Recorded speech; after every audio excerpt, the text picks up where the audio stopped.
do we go through a journey like mentioned in the book, Journey to the Unseen? So have you read the book? I haven't read the book, but what happens in Barzakh, I'll give a quick insight. Barzakh begins in the qabr. The grave is the first part of Barzakh. Because we have this idea of the grave expands or the grave becomes very small. How does it expand or become very small when we've dug the grave and the size of the grave? What we mean by the grave expands or becomes very small is that first stage of Barzakh. So, a person dies. Their soul is now no longer part of their body. Whilst they're giving ghusl and kafan, they can see what is taking place. The recommendation is that ghusl and kafan and dafan, if possible, should be done as quickly as it can, because this soul is affected quite a bit by what is taking place. So the soul is seeing that they're taking my body, they're giving ghusl to my body, they're giving kafan to the body. And the soul is affected by what is being done to the body. Question: how can the soul be affected by what is done to the body when the soul now is separate from the body? You know, you hear this a lot. Be gentle with the body whilst you give ghusl. Why should we be gentle if the soul is no longer there? So the answer that the scholars give is like, for example, when a father sees his child getting hurt. How much does that hurt the father? That, look, my child has been injured. This is the same relationship that you will have over your body. And so when, for example, they're being rough with your body, it affects the soul by a large amount, even though it's now separate. The soul then comes to the graveyard until the time comes when I place that body in its grave. When I place the body in the grave and I'm about to fill the grave with turab, that's when the soul re-enters and enters into the grave.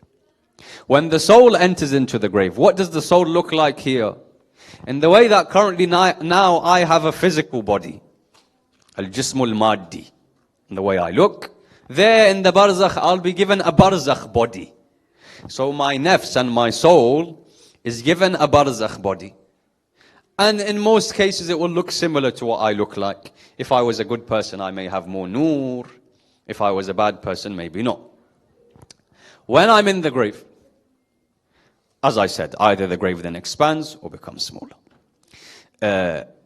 Then we have two things that take place. The first is the su'al of Munkar and Nakir. The questioners ask their questions.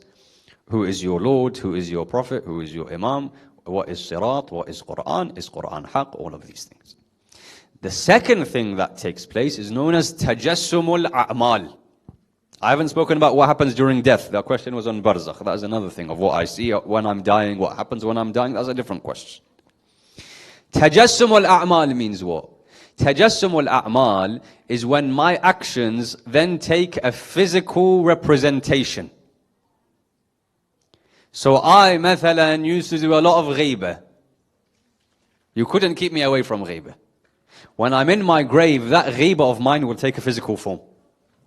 Whether that physical form is a snake or a scorpion or a dog, whatever it may be, physically I can see it with my own eyes. But I also used to attend majalis of Sayyid al-Shuhada, and I used to give a lot of charity, and I used to do this and that. That will then come in the form of a youth, mathalan. So my actions take a physical representation.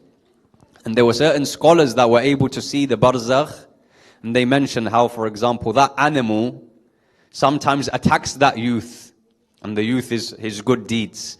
The wilayah of Ahlul Bayt alayhimu salatu wasalam that I have in my heart takes a physical representation.